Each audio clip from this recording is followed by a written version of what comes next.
of this vibe that people assume that there's not going to be a huge challenge. Not that it won't be a hard game, but people are putting the 49ers, at least in the Super Bowl at this point. Is there any team that scares you in the way that, aside from any given Sunday, something could happen? Like, hey, no, like this team could actually cause some hesitation for the 49ers? No. Nah, I don't think. I think there's a favorable match. There's favorable matchups across the board for this 49ers team. I think it's very much an any given Sunday thing if they don't make it to the Super Bowl. Did you feel justified when Kyle Shanahan in his press conference called Matt Stafford the best quarterback he's ever evaluated earlier this week? Oh, I didn't know that, but sure, yeah. I mean, I've Yeah. been tooting that horn for so You and long. Kyle Shanahan shaking hands. Yeah, Got me. I've heard him. I mean, you hear anybody around football talk about Matt Stafford. That's where it's pretty funny to me because the opinion of football players and the opinion of people who have quote unquote credibility, which they do, and they should be given that equity each time they speak, is only taken valued by fans when they say something they agree with, right? Yeah. Like the same JT O'Sullivan, if he said Purdy sucked, people would immediately attack his career. And I'm not saying that that's because what he says is right or wrong. It's just because people don't give equity to anybody's credibility unless they're saying agreeable things. And that's where this entire thing is funny. But if you hear anybody around football talk about Matthew Stafford, it's, I feel like, been consistent that everybody feels like this is a high level quarterback. I've been saying it since he was in Detroit. And I'm not shocked that Kyle Shanahan feels that way. I mean, I remember the way I he heard used to talk someone, about him even in 2021. one of my favorite shows on you do a show with Rob, and I really like Rob, and he does a show with a girl who I'm completely blanking for some Michelle? reason. Michelle, yes. And I love listening to their show. But she freaking was like, oh, like Jared Goff is better than Matthew Stafford because he's winning in Detroit. And I was like, no, no, no, no, no. I don't feel this way. Who do you think would win in a Detroit versus Lions matchup? And separately, do you think that McVay and Stafford are the best QB coach combination in the NFC West in the playoffs, or do you think it's Kyle Shanahan and Brock Purdy, or Wait, did a you say Detroit? outlier? Who do I think is going to be win in the Detroit versus Rams matchup? Yeah, they're playing, right? Okay. Okay. Yeah, You yeah. said Detroit versus Lions, so then I got confused for a Oh, second. okay. Sorry, Yeah. sorry, Okay. sorry. No worries. Yeah. So I'm not sure about that game yet. I've been away for a while, so I haven't watched as much football as I typically do. I'm still catching up. They I both think a have lot of I bad think the Rams, defenses. and that's what I was Mostly. gonna say. I think the Rams have been a popular pick in that game. And I like the Rams. I like Matthew Stafford like a lot. Obviously, I have made that very clear. But You? That's crazy. Detroit has a very good offense. I was very wrong about the Lions coming into the year. I thought they were overrated. I was wrong about Dan Campbell as well. They're a lot better than I gave them credit for, and they're good. They have an excellent O-line. They run the ball very well. It's not just Jahmyr Gibbs, who looks like a star. It's David Montgomery, too. He's terrific.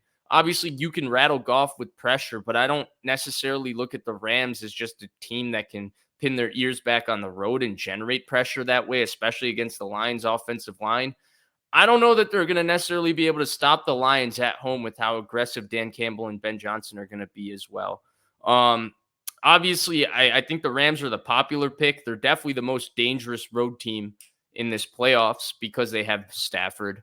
But I don't know that one, when I look at it, at least on paper, still need to do a lot more research on it. But when I look at it on paper, I don't necessarily look at it as, ooh, the Rams are going to go in there and take down an inexperienced team. Rams are hella young. They're not the same Yeah. team that won the Super Bowl besides Stafford, Cooper Kupp, Donald, and a few Now, others. the last one was, do you think that the Rams, not who do you think will win, but just talking about coach quarterback combination, do you think that Stafford and McVay are the best QB coach combination in the playoffs, or do you think that Kyle Shanahan and Brock Purdy are a better combination? In the Or do you think that playoffs, that's give me not a Reed and fair? Mahomes. Okay, in the NFC playoff, NFC. In the NFC playoffs, I mean, I guess. I think McVay, in a lot of ways, is a great coach, but I think even this year, he benefits from having a healthy Stafford. They were competitive when Stafford was healthy last year, and he was dealing with an elbow issue for the majority of the season. That was pretty serious. It's nice to have a veteran quarterback that you can drop back and he can make just good decision after good decision, high level throw after high level throw. Um, I think McVay has revived their run game. He's extremely creative. Kyron Williams is really good, but I think that there's a benefit. It's definitely beneficial for him to have a young quarterback. When I look at coach quarterback and veteran quarterback, excuse me, when I look at coach quarterback duo doing it together, I think Shanahan and Brock um, is a little bit more of a coach developing a young quarterback. To me, it's a little bit different. I guess, gun to my head, if I had to pick one or the other, I'd pick McVay and Stafford. But I think it's very different when you're talking about that conversation about how the two collaborate. And I don't know that there's necessarily a better, there's a what works for their football teams. The Rams have a very young team, and a veteran quarterback helps them. The Niners have this expensive roster filled with superstars, and having Oh, a that's young kind of quarterback who's opposite. cheap, who Yeah. plays like a veteran, is very helpful for them. So, yeah. And you chose Andy Reid and Mahomes. Mahomes is obviously the best quarterback, ever. Arguably most talented. Do you think that the Chiefs are gonna beat the Dolphins in the first round of the Yeah, playoffs? I don't like Miami though. I've never necessarily Frauds, been high fraudulent. on Miami. I don't know if I'd call them frauds. I think they are, I to feel like quote Denny people just Green, they like are them who we thought because they were. I feel like people just like them because McDaniel is easy to root for. I That's guess why I so. like them. I Like guess I so. just I like like rooting for him. McDaniel too, but they've Mm, had every player in their front seven right now is injured. I don't know yeah. that it's realistic to expect them to go beat Kansas City in Kansas City, and I don't think Kansas City's that good this year. They're not. Did you think it was weird? Speaking about players and their opinions, the All Pro list voted by players came out this morning, and Kittle was not on the list as the tight end. It was Travis Kelce, and I thought that was not even trying to be a 49ers homer because I do think career wise, Kelce, you should definitely give it to Kelce. But this year, I felt like Kelce has had a down year, and I feel like Kittle's kind of had a resurgence. Did you see that? It was posted by Adam Schefter this morning, and do you think that that is kind of Yeah, off? I saw the list. I wasn't really bothered by it. Do I think Kittle had a terrific season? Absolutely. Like, I think Kittle legitimately was probably the best tight end in the sport this year. He Mm. had not only a really great season receiving, but blocking as well. It was the healthiest I've seen him at portions this season in a long time. Thought it was definitely the best football I've seen him play in a long time, and he's never been anywhere close to bad or even average. He's always been above average it basically since the start of his career. So I think both of those things are true in regard to him. Um, but I'm not shocked. I think that sometimes there's certain skill sets that players value that doesn't necessarily show up on the statistics. But hey, how we have to guard Travis Kelce, how we have to game plan for Travis I like Kelce that. That makes on a sense. week to week basis, that gives completely Like when different you're talking about perspective. Kansas City, Right. he's the player you're talking about. Where if you're Not talking about the necessarily people even that, but when you're in a room and you're game planning for a team and you have to do 18 defensively, yeah. different things to stop one guy, you have a different opinion regardless of what that guy does in the game because you've invested so much into stopping that guy. And I'm not saying that doesn't happen to Kittle, but I do feel like it happens to Kelce where we see more game plan specific schemes to stop him. Whereas when Yeah. you play the Niners, probably you get Christian most McCaffrey. game plan specific schemes to stop first Christian McCaffrey and second Debo Samuel. And Yeah. so because of that, I think that that's how players look at it. And I think that that's just a difference of opinion that people are never going to understand. I But like it's that the you same look thing at as it that in, way, though. I yeah, really like it's that perspective because when you put it in those terms, I'm like, oh, I actually really agree with you. When I just saw the list, I thought of it just not even statistically, but just as their season, and I was like, it was clearly better. Like I didn't, but you're right. When you're a player, you're going to be thinking, when I'm in the defensive room, who are we? Who is it most right. important? When we're talking about the Bills, we're talking about Josh Allen. When we're talking about the 49ers, we're talking about Christian McCaffrey, previously Debo. So it's not even like before, I know then if you go even before Debo, then it was probably Kittle. But in most players' minds, it's been a while since Kittle was the number one person that you needed to stop on the 49ers. In their Yeah, minds, if he's the only one that goes off, you could probably win.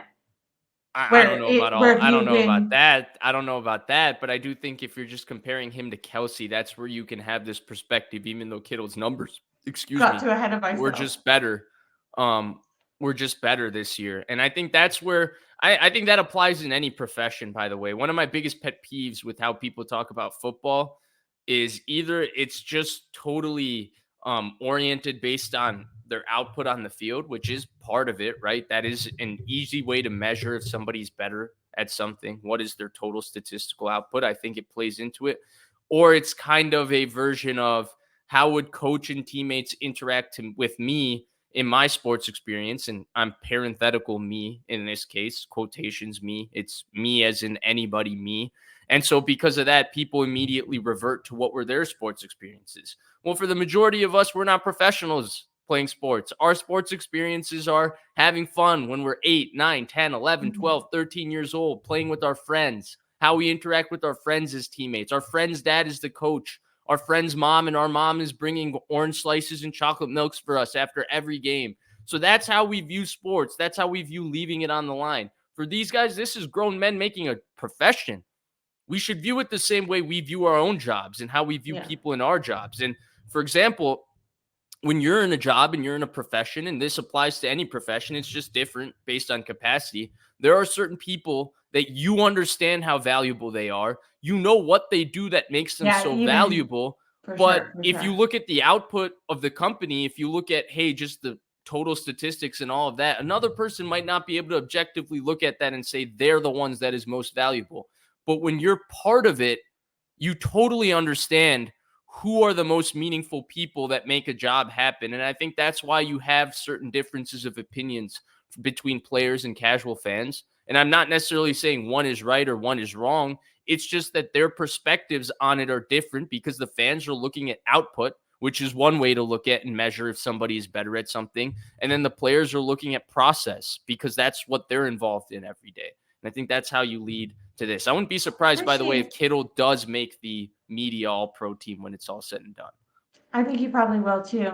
But I really appreciate the player's perspective in that way. In the same way that if I was asking you about your job, I'd probably appreciate the real person's experience. It's like they always say if you're gonna they always say.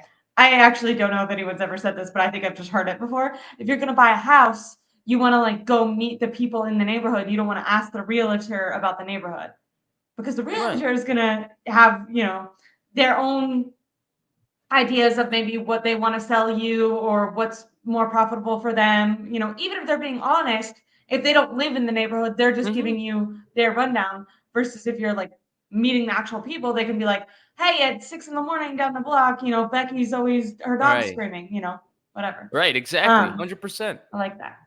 I like that a lot. Um, but I know that you have a busy night and it's late for you because we did talk about time zones. It's late for me too. Normally, when I'm saying that to you, I'm like, it's early. But especially it gets so dark here. It gets so dark Yeah. in the so It's early. it's that it's that very glum time of the year where it's still dark when I go to work and then it's dark when I come back. I But hate it's that. really nice to sleep during the winter. I always say that I like I cold. think I like cold nights. yeah, I cold like nights are cold good. nights. I think it's just the lack of light, especially out here in Chicago. Yeah. I always say No. that this is the probably the quote unquote worst time of the year, especially when you get after football, that second week of February or so, because Yeah. March is always cold and nasty, and you get through April, which is kind of gross. Like those 3 months are kind of a struggle bus, especially until NBA playoffs starts. I like I'm like you in the way that, well, I don't know if I'm like you, but I get sad when it gets cold and dark outside early. And I love that there's football during a good part of that time. Because I'm like, Right. oh, okay, well, I have something to look forward to, and I have something that I'm going to talk about, and even just them not having Thursday and Monday night football, which is terrible because I know Thursday night football is bad for the players. So like in a moral good for the world humans way. I want to be like Thursday Night Football bad, but in like my Yeah, no, you're a selfish consumer way, as well. I I really miss like it. it, and I'm sad that it's not happening anymore. I'm like I miss it really, tomorrow. I mean, yeah, tomorrow I'd be so excited to go to work just because I know I'd be coming home and watching Thursday night football. It's right? something to Me look too. forward Okay, to, something to we're do. this. Yeah. Yeah, yeah, yeah. Especially when it's dark outside. Like at least if it's light, I'm like, okay, like I can. But when it's dark, I'm like, I'm just gonna be inside looking at Netflix, I guess. But I really hope you have a great evening. I'm so glad that you made it back. There were so many people in the comments that were excited that you're streaming again. I know that you've done some streams. I saw you and Rob yesterday. Yeah, Um, Monday. Monday. Yeah, sorry. And I then was tomorrow, finally, I'll be back with Jesse and Larry. the I big think it'll show. be Yeah, on Larry's everyone was channel. nervous that they kicked you off. I tuned into to a little bit of it, Yeah, so we and were supposed to be on last week as when I was supposed to be back, and then I was sick last week. I came back, and for just everyone who dealing with. doesn't know, Vish overworked the crap out of himself, flew on a plane, went straight to work. We also